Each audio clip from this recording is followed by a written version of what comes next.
नमस्कार साथियों, मेरा नाम है अशोक पांडे और मेरे चैनल जय विद श्लोक में आपका स्वागत है। फ्रेंड्स, आज हम Indian economy module A chapter number 7 का पार्ट 2 करेंगे। चैप्टर ये फ्रेंड्स इकोनॉमिक रिफॉर्म्स के बारे में है। इस पर्टिकुलर लेक्चर में हम देखेंगे इकोनॉमिक ट्रांसफॉर्मेशन क्या होता है और बैंकिंग सेक्टर में क्या क्या रिफॉर्म्स किए गए हैं। थोड़ा बहुत इकोनॉमिक रिफॉर्म क्या होता है, इकोनॉमिक ट्रांसफॉर्मेशन क्या होता है, इसके बारे में हमने पहले जो है पार्ट 1 में बात ऑलरेडी करी हुई है। तो इकोनॉमिक ट्रांसफॉर्मेशन यानी फाइनेंशियल सेक्टर की अगर हम बात करें तो इसके पहले हमने इकोनॉमिक ट्रांसफॉर्मेशन रियल सेक्टर की बात की, जिसमें हमने एलपीजी का कॉन्सेप्ट सीखा था, राइट। लिबरलाइजेशन, प्राइवेटाइजेशन और ग्लोबलाइजेशन वो हम देख चुके हैं। यहाँ पर हम इकोनॉमिक ट्रांसफॉर्मेशन फाइनेंशियल सेक्टर की बात करेंगे। Until the 1990s the Indian financial sector was characterized by controlled interest rate and extensive micro regulations guiding the bulk of flow of fund to and from the financial intermediaries। तो 1990 तक अगर देखा जाए Indian financial market में तो स्थिति क्या थी कि जो इंटरेस्ट रेट था वो भी आरबीआई ही कंट्रोल किया करता था। बहुत ज़्यादा छोटे स्तर के रेगुलेशन जो है आरबीआई के हाथ में होते थे कि कितना पैसा आना है, कितना पैसा जाना है, ये सारी चीज़ों का डिसीजन कहीं ना कहीं आरबीआई ही किया करता था। The primary goal of the changes was to establish an efficient, productive and competitive financial service industry functioning in an environment of operational flexibility and functional autonomy।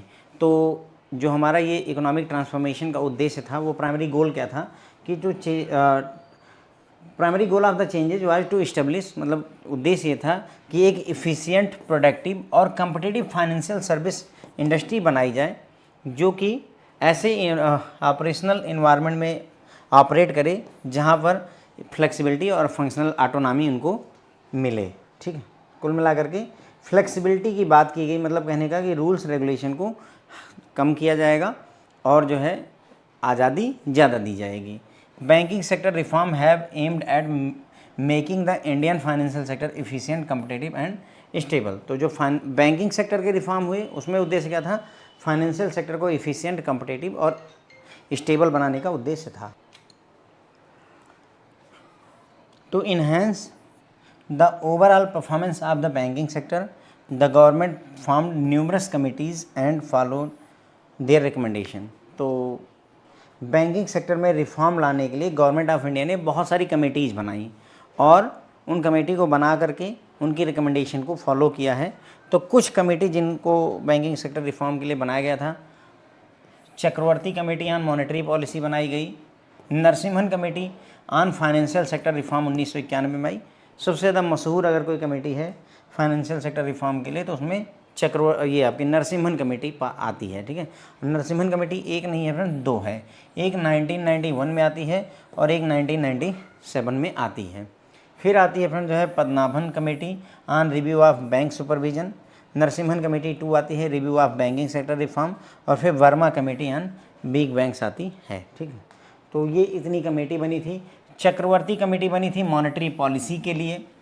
Narasimhan committee 1 थी फाइनेंशियल सेक्टर रिफॉर्म्स के लिए, इन्हीं की वजह से, है ना। ठीक है, बहुत सारे रिफॉर्म नरसिम्हन कमेटी की वजह से ही आते हैं। पद्मनाभन कमेटी जो बनी थी review bank supervision, banking supervision पर रिव्यू करने के लिए बनाई गई थी। नरसिम्हन कमेटी जो 2 आई थी वो रिव्यू करती है बैंकिंग सेक्टर रिफॉर्म। थोड़ा ध्यान दें, यहाँ किस सेक्टर का, फाइनेंशियल सेक्टर रिफॉर्म की बात की जाती है पार्ट 1 में, और जो दूसरी कमेटी थी वो बैंकिंग सेक्टर रिफॉर्म की बात करती है। किसकी बात करती है सर, बैंकिंग सेक्टर रिफॉर्म की। आ जाती है sir Verma committee on big banks. ठीक है, तो ये कुछ कमेटीज़ हैं। आर एच खान कमेटी जो कि harmonisation of role of FI and bank, financial institutions और बैंक के रोल के हार्मोनाइजेशन के लिए आर एच खान कमेटी सामने आती है। फिर आ जाता है सर बैंकिंग सेक्टर रिफॉर्म, इसकी बात करेंगे हम। Banking sector reform started with the introduction and phased implementation of prudential measures, introduction of institutional and legal measure like formation of Lok Adalat, DRT, ARC, है ना, debt recovery tribunal, asset reconstruction company, introduction of supervisory measures, introduction of technological advancement, ये सारी चीज़ें। तो sir banking sector का जो reform थे वो कैसे शुरू हुए, प्रूडेंशियल मेजर्स लाए गए, एनपीए वगैरह की गाइडलाइन लाई गई, उसके बाद में लोक अदालत वगैरह बनाई गई, डीआरटी बनाई गई, एआरसी वगैरह बनाई गई, सुपरवाइजरी मेजर्स लिए गए, सीआरएआर वगैरह लाया गया, टेक्नोलॉजी एडवांस किया गया। तो ये सारे जो है रिफॉर्म्स थे जो लाए गए। ठीक, फिर आ जाता है sir, these reforms aimed at establishing a framework to prudential regulation and supervision. जो भी ये रिफॉर्म्स लाए गए थे उनका उद्देश्य था एक ऐसा फ्रेमवर्क बनाना जिससे बैंकों का रेगुलेशन और सुपरविजन अच्छे से किया जा सके। NBFC, non banking financial company, have also been subjected to competition and efficiency enhancing policy. तो एनबीएफसी भी जो बनी थी वो भी जो है उनको भी कंपटीशन और इफिशिएंसी इन्हेंसिंग के लिए सामने लाया गया। ठीक है, फिर अब इसमें हमें लगभग कमेटीज़ के बारे में बात भी करनी है। तो यहाँ पर हमने देखा economic reform, economic transformation financial sector के लिए। तो 1990 तक इंडियन फाइनेंशियल सेक्टर में जो था उसमें क्या था, रेट ऑफ इंटरेस्ट भी आरबीआई कंट्रोल किया करता था। माइक्रो यानी छोटे स्तर के रेगुलेशन भी जो है कहीं ना कहीं आरबीआई द्वारा ही कंट्रोल किया जाता है। इसमें फंड का फ्लो कितना इन और कितना आउट होना है वो सारा डिसीजन आरबीआई ही किया करता था। फिर जो इकोनॉमिक रिफॉर्म लाए गए उसमें उद्देश्य ये था कि एक ऐसा बैंकिंग सेक्टर या फाइनेंशियल सर्विस इंडस्ट्री बनाना जो कि अपने आप में इफ़िशिएंट हो, प्रोडक्टिव हो, कम्पिटिटिव हो। बैंकिंग सेक्टर रिफॉर्म जो है उद्देश्य क्या था, इंडियन फाइनेंशियल सेक्टर को इफ़िशिएंट, कम्पिटिटिव और स्टेबल बनाने का। और ओवरऑल परफॉर्मेंस जो है इन्हेंस की गई बैंकिंग सेक्टर की। तो उसके लिए गवर्नमेंट ने बहुत सारी कमेटी बनाई। कमेटी के थ्रू ही हमारे देश में बहुत सारे चेंजेस आए हुए हैं फ्रेंड्स। ध्यान रखिए, गवर्नमेंट ऑफ इंडिया को जब भी किसी चीज़ में हेल्प की ज़रूरत होती है वो एक कमेटी बनाते हैं। कमेटी पूरा अध्ययन करके और फिर जो है अपने फैसले देती है। जैसे वन नेशन वन इलेक्शन के लिए एक कमेटी बनी हुई है, वो पूरा अध्ययन करेगी, फिर उनका जवाब देगी। अगर रिकमेंडेशन सही रहेगी तो गवर्नमेंट इंप्लीमेंट भी करती है। तो उसी के तहत में बहुत सारी कमेटीज़ बनी और उनके रिकमेंडेशन को इम्प्लीमेंट भी किया गया। जैसे चक्रवर्ती कमेटी मॉनेटरी पॉलिसी पर, Narasimhan committee 1 financial sector reform पर थी, पद्मनाभन कमेटी बैंकिंग सुपरविजन पर थी, फिर Narasimhan committee 2 banking sector reform के लिए थी। उसके बाद वर्मा कमेटी बिग बैंक्स पर थी और आर.एच. खान कमेटी जो है आपकी वो बैंक और फाइनेंशियल इंस्टीट्यूशन के बीच में हार्मोनाइजेशन, भाईचारा बढ़ाने पर थी। फिर आती है बात बैंकिंग सेक्टर रिफॉर्म की। तो अगर देखें तो बैंकिंग सेक्टर की रिफॉर्म शुरुआत हुई फेज्ड मैनर में, बहुत सारे चेंजेस लाए गए। जैसे प्रूडेंशियल मेजर्स, एनपीए वगैरह की गाइडलाइन लाई गई, बहुत सारे इंस्टीट्यूट इस्टेब्लिश किए गए जैसे लोक अदालत, डीआरटी, एआरसी, नई नई टेक्नोलॉजी इंट्रोड्यूस की गई, ये सारे काम किए गए। ठीक है, ये सारे जो भी रिफॉर्म्स लाए गए उनका उद्देश्य था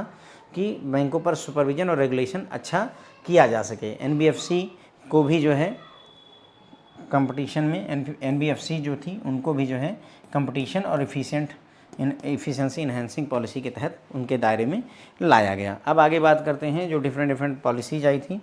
तो उसमें आता है पहला फर्स्ट फेज ऑफ रिफॉर्म में Narasimhan committee, first phase of reform Narasimhan committee आती है। यानी बैंकिंग सेक्टर में पहला जो फेज है रिफॉर्म का वो नरसिम्हन कमेटी है 1 फरवरी 1992 में आती है। To rebuild the financial health of the commercial bank and to make their functioning efficient and profitable, the government of India appointed a high level committee, the Committee on Financial System, under the chairmanship of M. Narasimhan. तो financial जो commercial bank थे उनकी health को सुधारने के लिए, उनकी efficiency को बढ़ाने के, उनको प्रॉफिटेबल बनाने के लिए एक हाई लेवल की कमेटी बनाई गई जिसे कमेटी ऑन फाइनेंशियल सिस्टम कहा गया, कमेटी ऑन फाइनेंशियल सिस्टम कहा गया। और इसके चेयरमैन बनाए गए एम नरसिम्हन। हम पहली कमेटी की, एम नरसिम्हन की पहली कमेटी की बात कर रहे हैं 1992 में। ठीक है, तो इस कमेटी ने क्या क्या रिकमेंड किया। तो based on the committees recommendation the RBI in February 1992 issued new guideline. तो 1992 में नई गाइडलाइन इशू की गई जिसमें income recognition, asset classification, provisioning requirement, ये सारी की सारी बातें एनपीए से रिलेटेड ही हैं, आप समझ रहे होंगे। एसेट क्लासिफिकेशन में स्टैंडर्ड, सब स्टैंडर्ड, डाउटफुल, ये सारा कॉन्सेप्ट यहाँ हुआ। प्रोविजनिंग, कितने % प्रोविजनिंग करनी पड़ेगी, ये बात हुई। इनकम रिकग्निशन, किस पैसे को हम इनकम मानेंगे, किसको नहीं मानेंगे, इनकम रिकग्निशन उसकी बात करता है। The new standards put the banking sector attention to credit risk and recovery management. जो नए स्टैंडर्ड थे उन्होंने बैंकिंग सेक्टर का अटेंशन जो है क्रेडिट रिस्क पर और रिकवरी मैनेजमेंट पर ला करके रखा कि अब हम ज़्यादा जोर जो है क्रेडिट रिस्क और इन सब पर देंगे। Few of the important reform that took place in 1992 पर, कुछ जो रिफॉर्म हुए, कुछ जो नए मतलब प्रभाव आए उनके, वो उसमें क्या था, कैपिटल एडिक्वेसी नाम भी जो है पहली जो आपकी नरसिम्हन कमेटी थी उसका ही प्रभाव रहा। उसके बाद में प्रोग्रेसिव रिडक्शन ऑफ CRR और SLR, CRR और SLR को धीरे धीरे घटाने की बात की गई। Deregulation of lending rate, bank कितना इंटरेस्ट रेट लेंगे लोन में वो भी जो है बैंकों को आज़ादी दी गई। क्रेडिट डिलीवरी यानी कि लोन की पूरी प्रक्रिया जो है ठीक करने का प्रयास किया गया। डेट रिकवरी ट्राइब्यूनल बनाया गया। स्ट्रांग सुपरवाइजरी सिस्टम बनाया गया। नए प्राइवेट बैंकों की एंट्री करवाई गई। मर्जर और अमलगमेशन की बात की गई बैंकों के। तो ये सारे जो है चेंजेस थे फर्स्ट फेज ऑफ रिफॉर्म में नरसिम्हन कमेटी के। फिर आता है सेकंड फेज ऑफ रिफॉर्म, इसमें नरसिम्हन कमेटी 2 आती है। तो फिर से हम ये देखते हैं, first phase of reform Narasimhan committee आती है फरवरी 1992 में। तो कमर्शियल बैंकों की इफ़िशियंसी को, प्रॉफिटेबिलिटी को, इन सबको ठीक करने के लिए एक हाई लेवल की कमेटी बनाई गई जिसे नरसिम्हन कमेटी कहा गया। ठीक है, इसे बोला गया committee on financial system, CFS, और इसके चेयरमैन नरसिम्हन जी थे। इन्होंने जो रिकमेंडेशन की उसके आधार पर गाइडलाइन लाई गई इनकम रिकग्निशन पर, एसेट क्लासिफिकेशन पर, प्रोविजनिंग रिक्वायरमेंट पर। ठीक है, और जो नए स्टैंडर्ड थे, जो नई गाइडलाइन लाई, उसमें जोर दिया गया कि बैंक क्रेडिट रिस्क पर और रिकवरी मैनेजमेंट पर जोर देंगे। उसके बाद में कुछ जो इम्पॉर्टेंट रिफॉर्म हुए 1992 में, उसमें कैपिटल एडिक्वेसी नाम यानी कि CRAR, बेसल वगैरह की बात हो गई।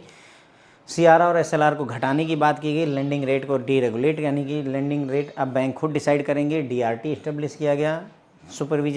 सुपरवाइजरी सिस्टम को मजबूत किया गया। नए प्राइवेट सेक्टर बैंकों को अलाउ किया गया। मर्जर और अमालगमेशन की भी बात की गई।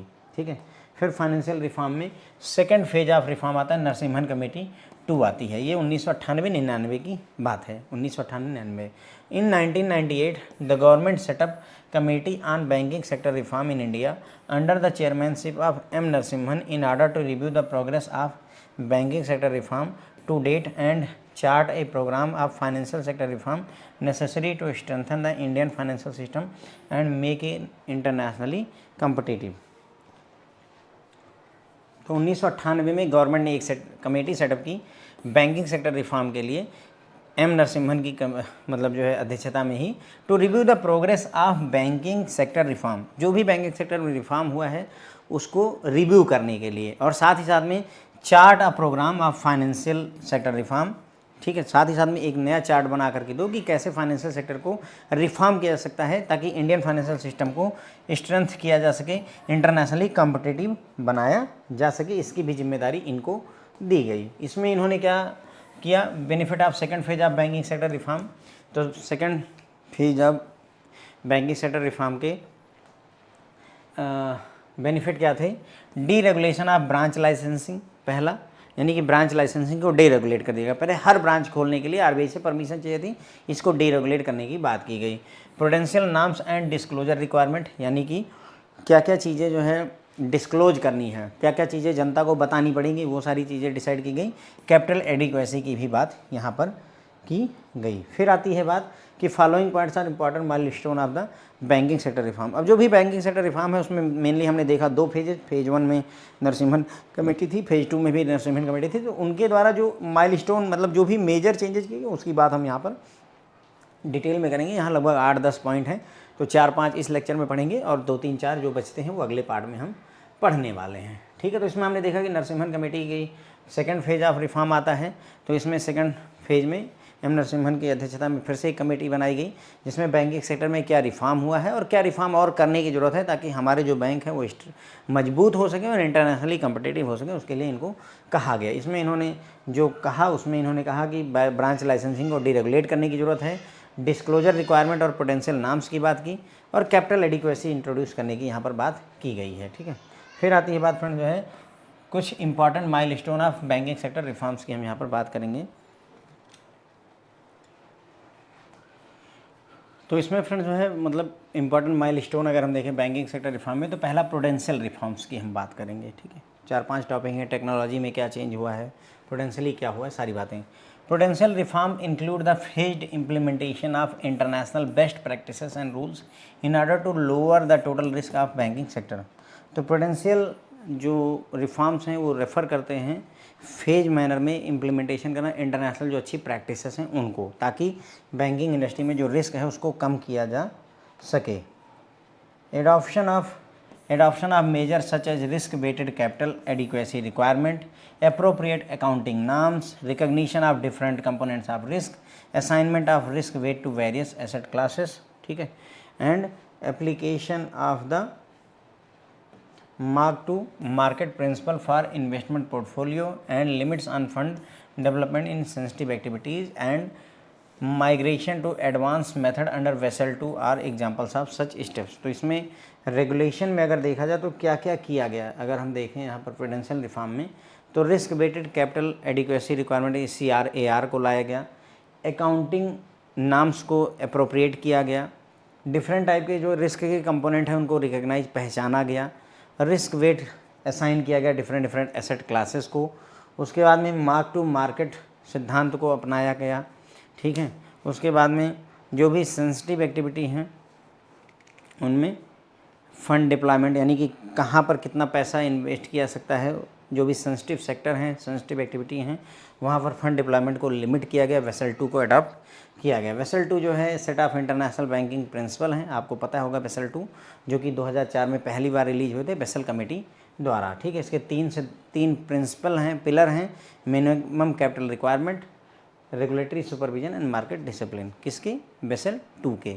Main focus of the reforms पर 3 एरियाज, यानी कि प्रूडेंशियल नॉर्म्स में 3 एरिया पर फोकस किया गया, एनपीए पर, कैपिटल एडिक्वेसी पर, डाइवर्सिफिकेशन ऑफ ऑपरेशंस पर, ठीक है।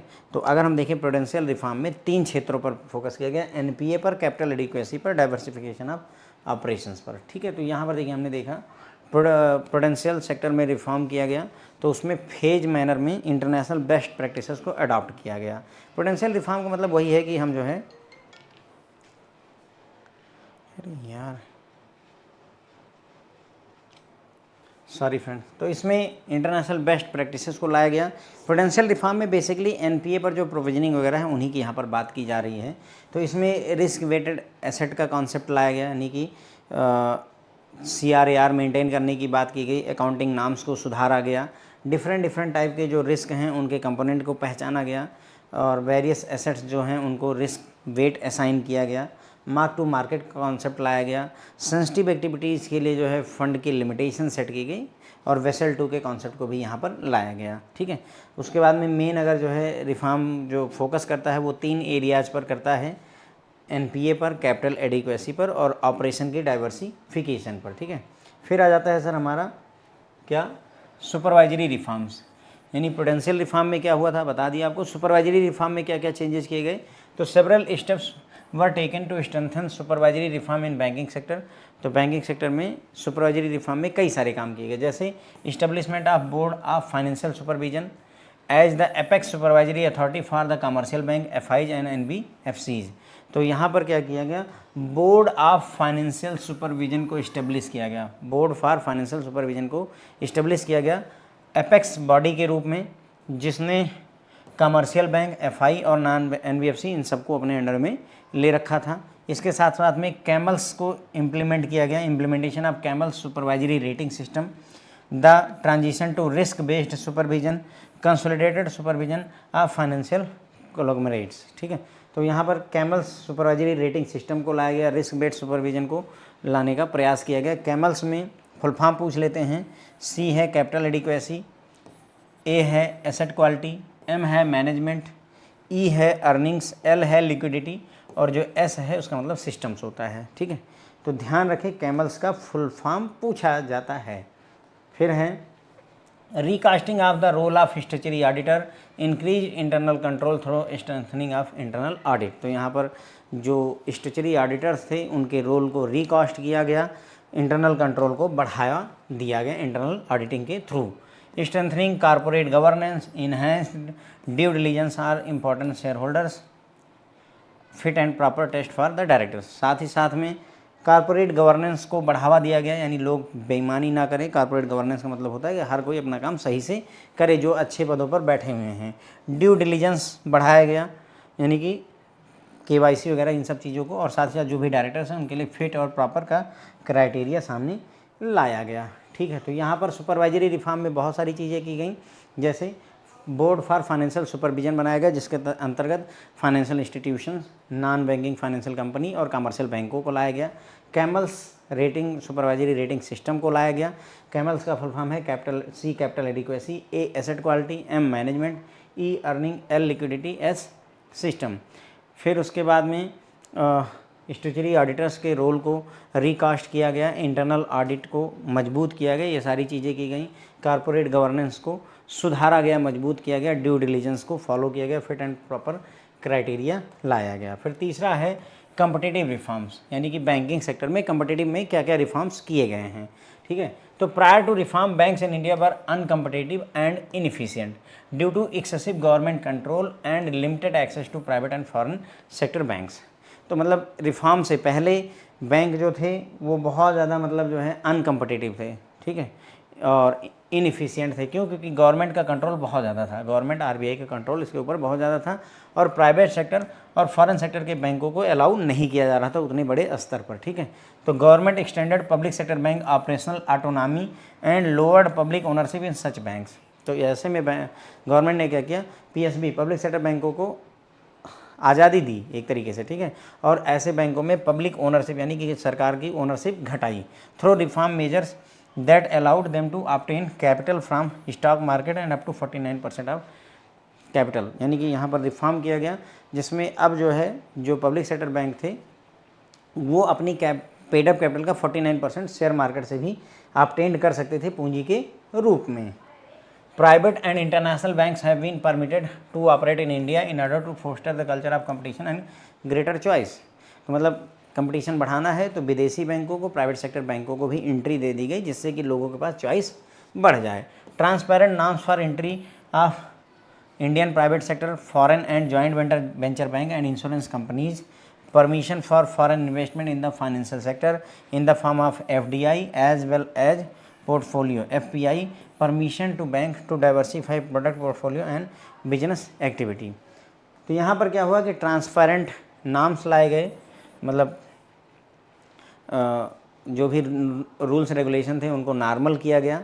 ठीक है, जिससे कि प्राइवेट सेक्टर के जो बैंक हैं वो आराम से एंट्री पा सकें, फॉरेन बैंक आराम से एंट्री पा सकें, जॉइंट वेंचर बैंक यानी कि इंडिया और विदेशी बैंक दोनों मिल करके अगर एंट्री करना चाहें, इंश्योरेंस कंपनियां एंट्री करना चाहें तो उसके लिए सब चीज़ें गाइडलाइंस आसान की गई। फॉरेन डायरेक्ट इन्वेस्टमेंट को, फॉरेन पोर्टफोलियो इन्वेस्टमेंट को, इन सब चीज़ों को बढ़ावा दिया गया। इन सब चीज़ों से क्या हुआ, कंपटीशन बढ़ा है फ्रेंड्स। क्या होता है इससे, कंपटीशन बढ़ा हुआ है। ओके, तो यहाँ पर देखो कॉम्पिटिटिव रिफॉर्म में पहला, रिफॉर्म से पहले स्थिति क्या थी कि जो बैंक थे वो अनकम्पिटिटिव थे, इनएफिशिएंट थे। बैंकों की गलती नहीं थी, सारा का सारा रेगुलेशन गवर्नमेंट के पास था तो वो करते भी क्या। ठीक है, और प्राइवेट सेक्टर के बैंक और फॉरेन सेक्टर के बैंकों को अलाउ ही नहीं किया गया था। फिर बाद में गवर्नमेंट ने इसको मतलब प्राइवेट सेक्टर पब्लिक सेक्टर बैंकों को आज़ादी दी कि अपने हिसाब से आप ऑपरेट कर सकते हैं, इंटरेस्ट रेट डिसाइड कर सकते हैं, ये सारी आज़ादी उनको मिली। ठीक है, उसके बाद में इनको शेयर मार्केट से भी पैसा उठाने की आज़ादी दी गई।